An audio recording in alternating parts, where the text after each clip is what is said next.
Hello everyone, my name is Hailey Elizabeth, and if you don't know who I am, this is my true crime podcast called Behind You, where once a week I sit down and I talk about all things true crime, ranging from murder, cults, disappearances, all the way to the biggest drug bust in history, the biggest bank heist in history, all things true crime. So if you're interested in any of that, you can tune in every Tuesday on Spotify, Apple, or wherever you can find podcasts to listen to the audio version.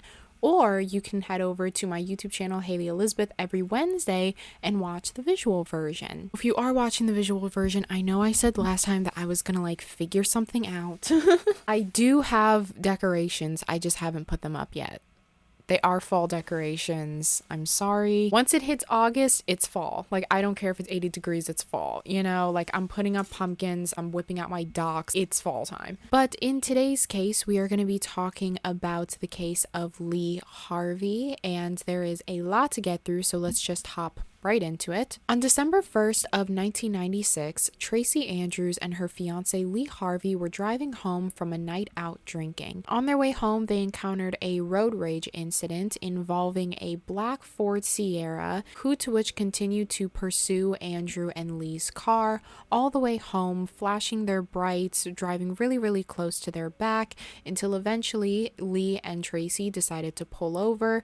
Lee got out of the car to confront the black Sierra, and that is when it was reported the passenger of the other car pulled out a knife and continuously started to stab Lee. Through Tracy's story, it was said to be a completely random attack purely fueled by road rage, but behind the scenes, as the police started to discover more and more evidence from the crime scene as well as witness statements, they start to question the validity of Tracy's story at all, and even if there was a car pursuing them in the first place. Tracy Andrews was born on April 9th of 1969 in Birmingham, Alvechurch in the United Kingdom. She was raised by her mom, her dad, her older sibling, her younger sibling, as well as several half-siblings. Her mother and father divorced when she was very young, around 6 years old, due to her parents' constant fighting. After the divorce, her mom eventually got remarried to another man. This man was said to be a lot better for Tracy's mom, but since, as I said, she had several half-siblings as well as an older brother and an older sister,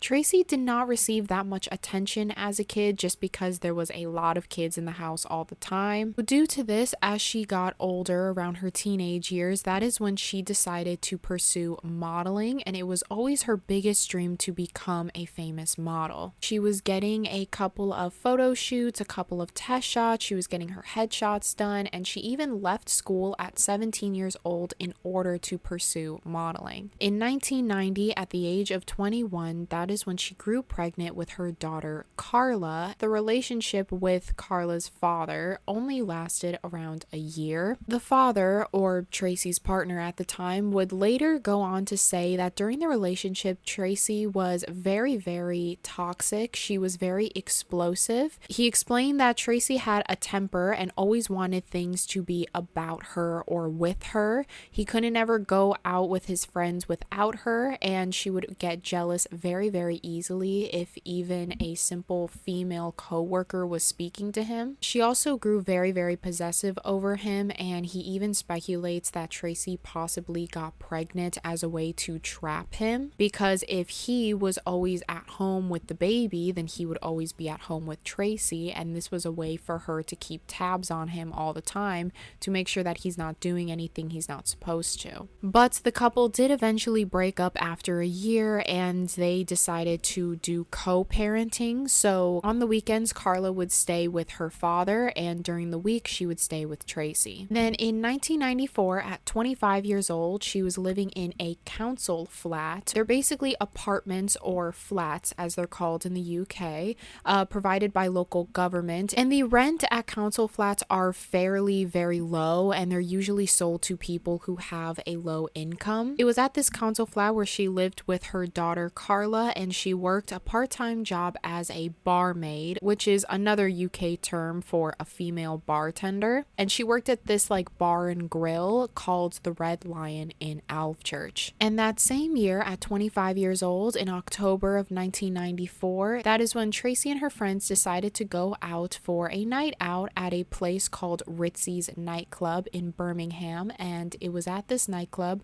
where she met 25-year-old Lee Harvey. Lee Harvey, same with Tracy, also had a daughter of his own named Danielle, and Danielle and Carla were ironically around the same age. Lee Harvey was born on September 20th of 1971 in West Midlands, England. He grew up with his mother, Maureen, his father, Ray, and his older sister, Michelle. Lee was described to be, from family and friends, very, very outgoing. He was a bus driver for public transit. He always had very good spirits when he was on the job. Like, I don't know if you guys have ever had like a school bus driver or a public bus driver that like is just always in a good mood. Like, they're just always laughing and joking and greeting everyone that gets on the bus. That is basically the type of bus driver that Lee was. Lee also had a very big interest in cars as well. He loved to watch like F1 racing and motorsports. He was also a very big mama's boy. He loved his mother very, very much, as well as his older sister, Michelle. In October of 1994, at this nightclub when Lee and Tracy met, it was said that immediately when they met each other, they felt like it was kind of a sign that they both had a daughter and they both were around the same age,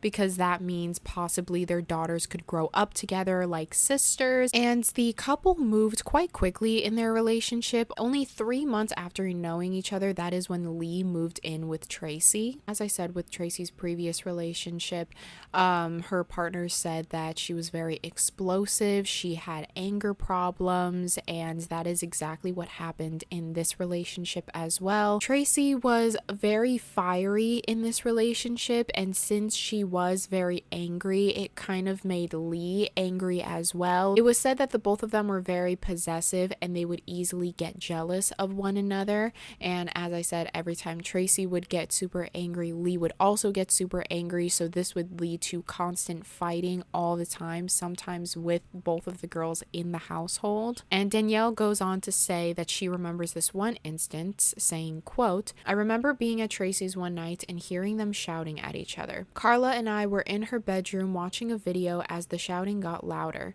We put pillows over our heads so we couldn't hear." And then in April of 1995, just 6 months after dating, that is when the couple got engaged. This relationship was said by family, friends, and neighbors that it was just not a good relationship. They went through many ups, many downs. They would be constantly going through breakups and makeups. The neighbors recall specifically that there were multiple occasions where Tracy would throw all of Lee's clothes out the window or in black garbage bags and just throw his clothes out to the side of the road while screaming. There were also many times where Tracy went to the landlord saying that she needed to change the locks on her apartment, and again, this was multiple times within the span of 6 months. Every time Tracy would throw Lee out, the couple would be broken up for no longer than a week and a half before Lee came back and tried to make things work again. And this cycle continued over the next 2 years. The couple would be in love one day, and then a bunch of little things that aggravated them would happen, which would then lead to one big explosive fight.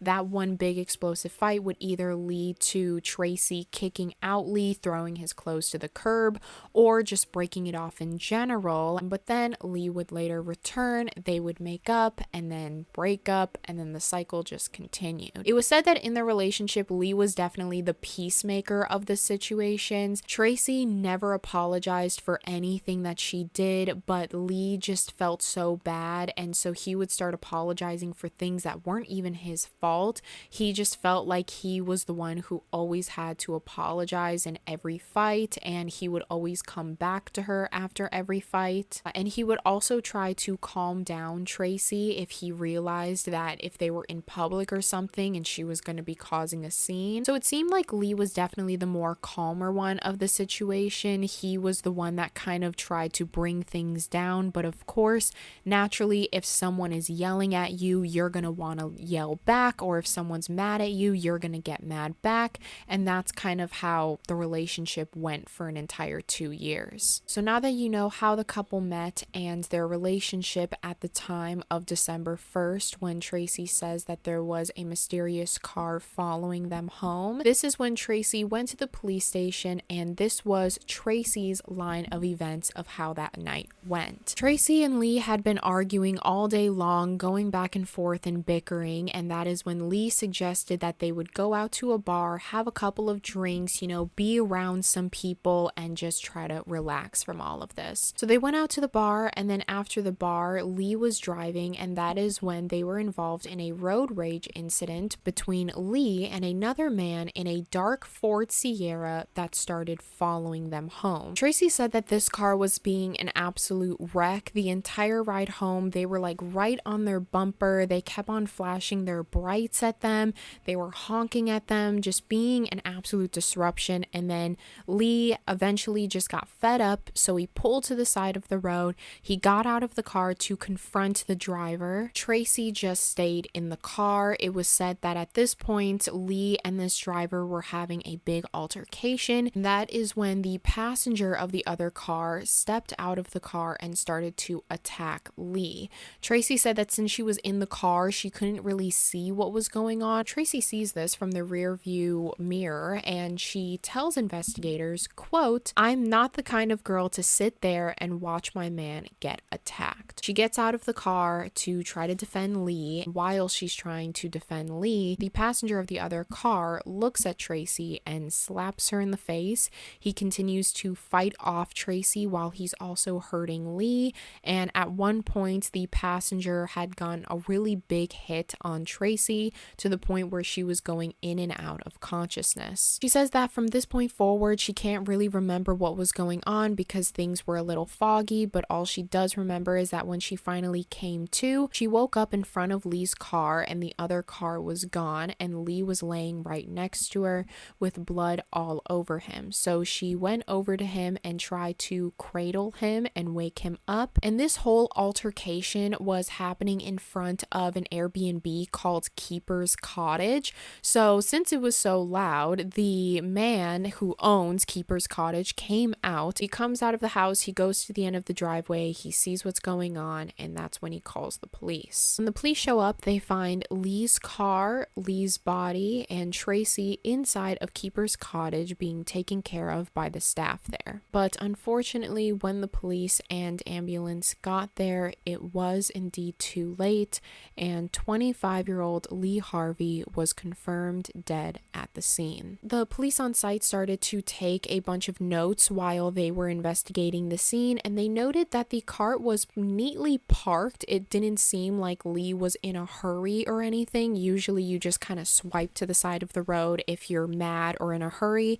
but in this it seemed very neatly parked. Tracy Andrews was taken to the hospital to treat her wounds as well as getting a full report of what exactly happened. Tracy tells the police the same exact story that I just told you, so naturally the police organize a large manhunt for the two men in a black Ford Sierra. So as soon after this happened, it became a really big story in the press because this was a road rage incident. You always see people getting beat up in road rage incidents, or sometimes, as little as just throwing the finger or something, but someone actually died due to a road rage incident. So that is what made the media want to cover this story even more. So then on December 3rd of 1996, 2 days after the murder of Lee Harvey, that is when there was a press conference being held where Tracy would answer the media's questions about the murder, about what she remembers, and thus having all of the attention of the media on her. The journalists remember that at this press conference, as soon as Tracy walked in the room, it lit up with camera flashes. When Tracy showed up to this press conference, she showed up looking very tired, disheveled, as well as two black eyes. Tracy was very weirdly okay with handling the media,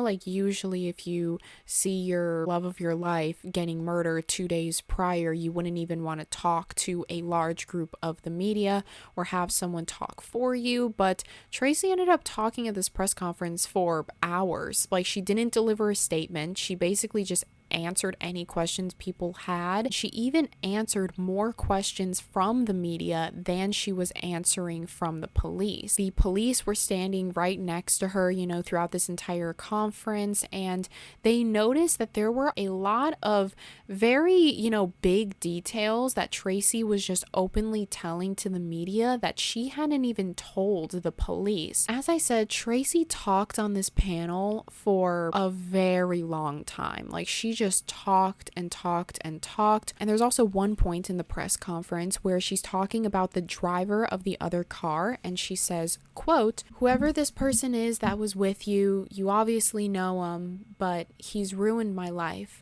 Please just tell us who he is, because you won't get in any trouble at all. It wasn't your fault." And when the police hear Tracy say that, they kind of look at each other very confused. They're like, why is Tracy calling the shots right now? Like, why is Tracy telling this getaway driver that if he comes forward with the name of the passenger that he won't get in trouble? Like, he was the initiator of the road rage incident. He was the one that was driving very close. He's the one that also pulled over, and right after his friend had killed Lee, he drove his friend away from the crime scene. So of course this man is going to be in trouble, but they just thought it was very odd that Tracy would say something like that. There was also another point in the press conference where she had told the media what time it was. She told the media that the time was 10 after 10, but to the police, she had said it was 10 before 10. So shortly after this press conference, the police had a really bad feeling about Tracy in particular, so they slowed down the manhunt for the passenger and the driver, and even looking for a dark Ford Sierra, and they started to look at it from a different angle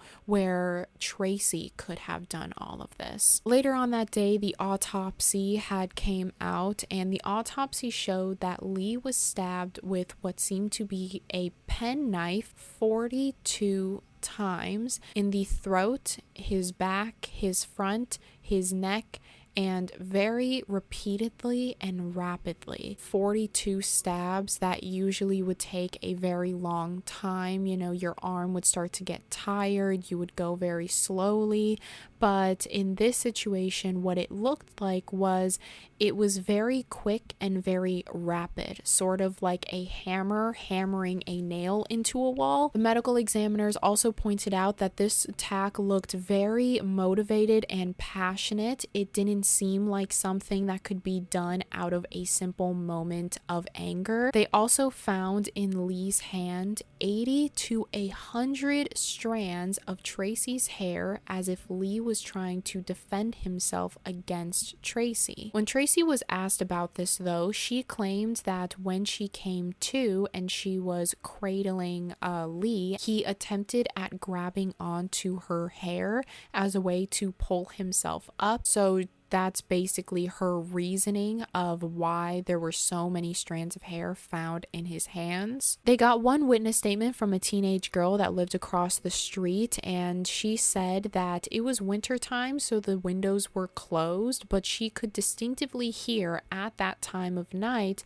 a man's voice yelling, followed by a much softer voice, which was believed to be a woman's voice. She said that the yelling went on for about 15 minutes until it stopped altogether, but she didn't really look out her window or anything. She just assumed that two people were getting into a fight. So later on that day, that is when the police went back to the crime scene and blocked it all off and started to investigate the entire area to try to pick up on some things that they might have missed the first time around. As they were searching the area, they found pieces of a penknife as well as a spring of a penknife. They also found a black beanie in a bush nearby, and when examining this beanie, they found small strands of white hair all inside of the beanie, so they sent the beanie in for testing to see what that was about. They also started to take note of the area that the car was parked, and they noticed that the road in particular was a very narrow road. It wasn't the type of road where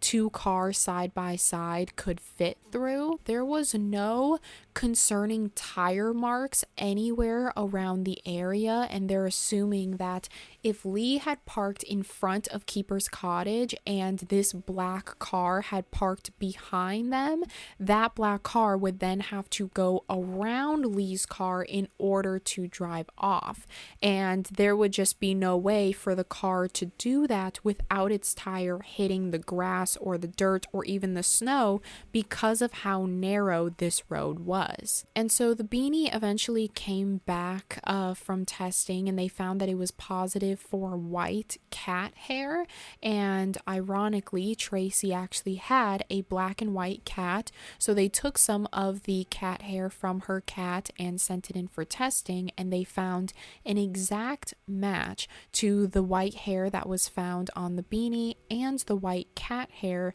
meaning that this was indeed Lee's beanie. That's when they also took a witness statement from the man that came out of Keeper's cottage when he found Tracy and Lee, and from his statement compared to Tracy's statement, Tracy said from her statement that when the man came out from Keeper's cottage, she was in the middle of cradling Lee and she was crying because she didn't know what to do. But from the man himself, he said that when he went to the bottom of the driveway, he said that Tracy was standing with her back towards him and she was facing out into the woods while Lee's body lied on the ground. Now, when he saw this, he kind of put two and two together with Lee's bloody body and Tracy standing right there, so he ran inside the house and called the police immediately. So that was yet again another thing that did not add up with Tracy's story. So the more the police started to look into this, the more they just got so much more confused. They didn't know what to believe. They didn't know what was right, what was wrong. On December 4th of 1996, the day after the press conference, Tracy had been trying for a couple days to keep her story straight, but as I was saying, with all of this new evidence, such as Lee's beanie being found, the pieces of the penknife being found, the whole investigation of the area and seeing that there was no tire tracks, the witness at Keeper's cottage, all this new evidence was coming forward that kind of looked at Tracy as the killer, and this made Tracy very, very overwhelmed because she knew that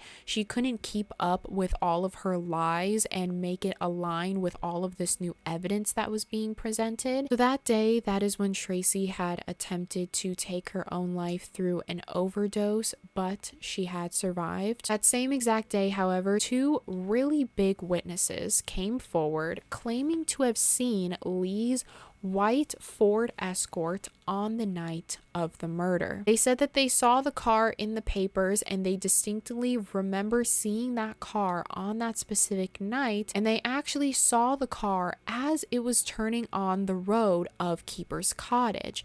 But what was very important about this witness statement is that they said that they clearly remember the car turning on the same road that had Keeper's cottage, but they distinctively remember not seeing any car following them. They said that if there was a black car on their tail the entire time, or was flashing their brights, or just being a disruption, they would very clearly remember that because that is a very dramatic thing. They clearly remember seeing that car driving on that road, but there was no car behind them. So with that witness statement, they were able to somewhat prove, along with the evidence of no tire tracks at Keeper's cottage, that there was indeed no car at all following them, and at that point they felt they had enough evidence to arrest Tracy. So then on December 7th of 1996, 6 days after the murder, Tracy was taken out of the hospital and arrested for the murder of Lee Harvey. And so whilst Tracy was awaiting trial, that is when the police started to gather even more evidence against her. So they took Tracy's clothes that she was wearing that night, and a forensic analyst had analyzed specifically her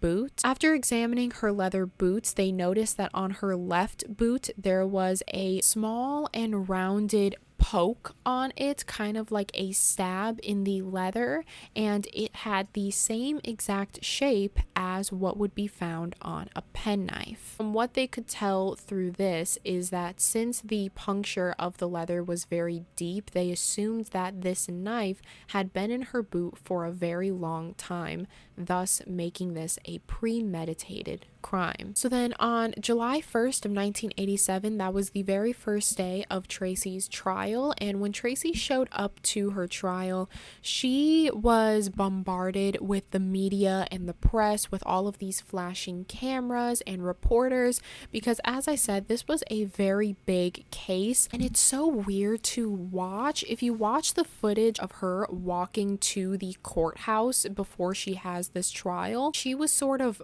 posing as she went in there. She was continuously flipping around her hair. She had her makeup done. She had a blazer and slack like pantsuit. You know how like sometimes runway models will go down the runway with like a blazer and slacks, but they'll kind of put their one hand in their slack pocket as a way to like pose as they're walking down?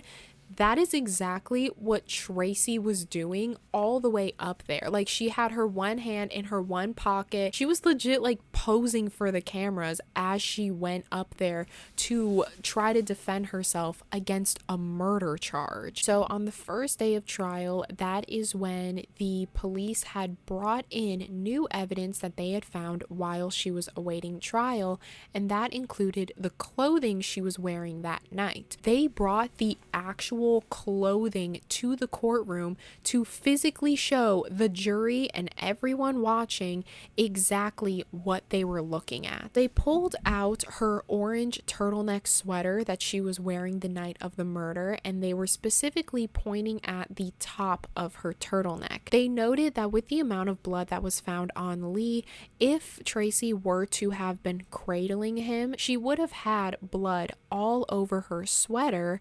But coincidentally, there was not that much blood found on her sweater, and the only blood that was found on her sweater looked to be sprayed blood. They noted that the lethal stab, the stab that killed Lee, was a stab to his carotid artery. Sorry if I'm pronouncing that wrong. I pronounce a lot of things wrong. In his neck, which when punctured, it leads to the spraying of blood, meaning that that spray of blood could not have ended up on her sweater if she wasn't the one committing the actual crime. They also brought out her boot and noted the puncture in the boot. There was a bunch of witnesses that came forward in the witness box to talk about what they saw that night and their recollections of that night. So then on July 14th of 1997, that is when Tracy took the stand to defend herself. She gave the same exact road rage story as she had always been saying this entire time, but similar to the media press conference, she did not just tell the story and that was it. She continued to tell every single detail and went on and on and on. It took the whole afternoon to tell her story, and then followed into the next day of that whole afternoon, and then followed into half of the third day just to get her story across. Somehow she was able to extend this 2 to 3 hour crime into a 3-day story. Now, oversharing is actually a big sign of lying, and the prosecutor in this situation, David Kriegman, he just simply let Tracy tell her story. So then on that fourth day, the next day, he took her entire story and dissected it and pointed out all of the contradictions in front of the entire jury and court. So David continued to take apart her story piece by piece, compare her line of events with what was found at the crime scene. He pulled out witness statements that didn't line up with her story. He also caught her a couple times while she was telling her story, mixing up times and settings. He essentially just tore her up in front of the entire court, made her look like a fool of herself, herself. And Tracy couldn't do anything except sit there and watch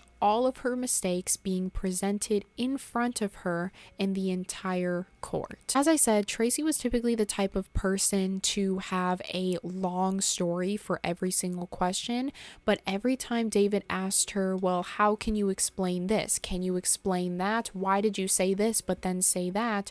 Her answers following all of those was just simply, I don't know, or I don't remember.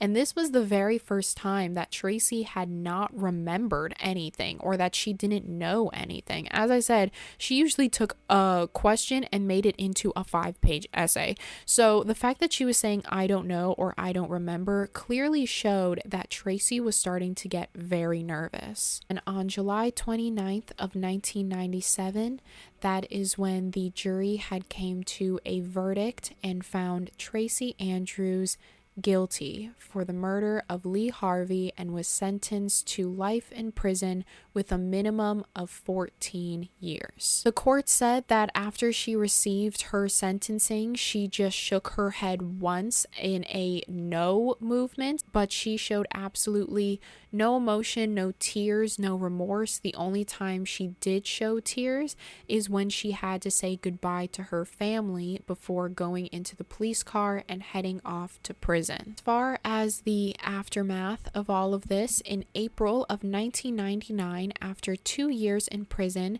that is when Tracy had confessed and told that her road rage story was completely made up. She said that she did indeed kill Lee, but it was all in self-defense. But the court didn't really believe this. They felt like with Tracy's history in past relationships, she was known to have very violent tendencies. They also found it very hard that this was in self-defense, considering that Lee was found to be stabbed 42 times, including the back, while Tracy only left the crime scene with 2 black eyes and some missing hair. Criminologist on Tracy's case actually said, quote, "When we asked the question, why do we think Tracy Andrews stabbed Lee Harvey?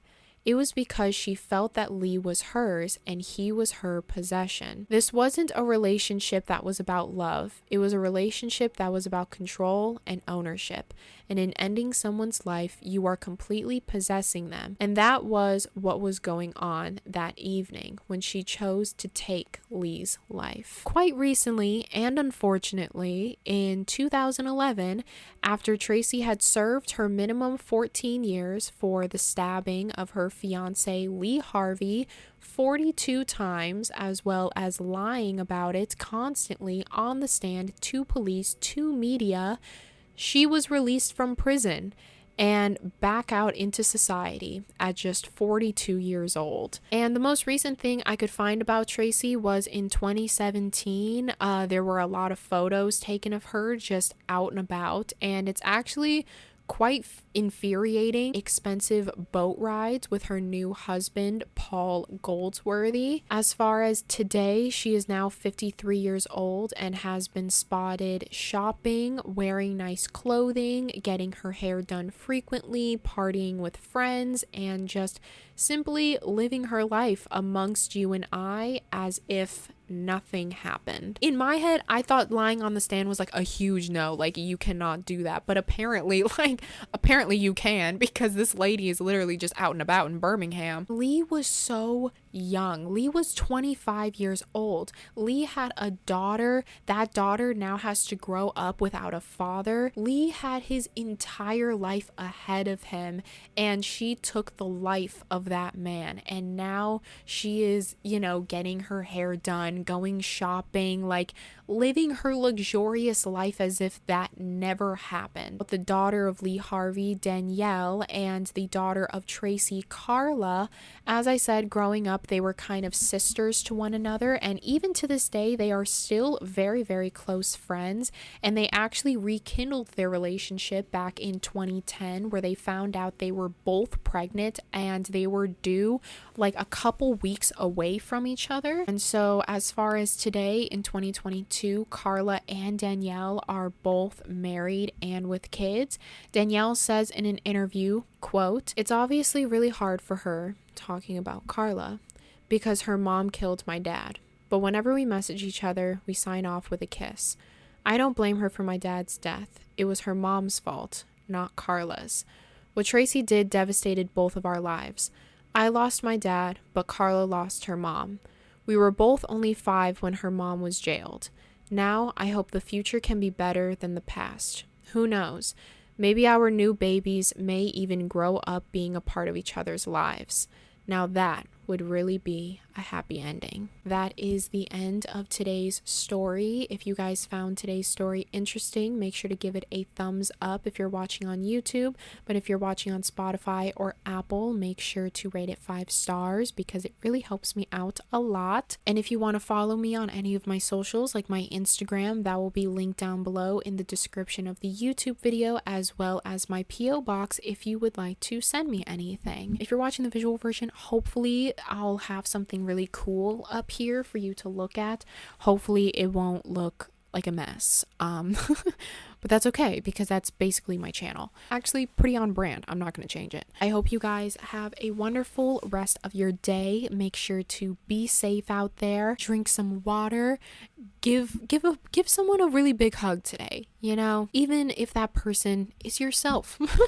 Give yourself a great big hug today. Make sure to drink some water, read a good book, go outside, get some fresh air, and I will see you guys next week. Bye.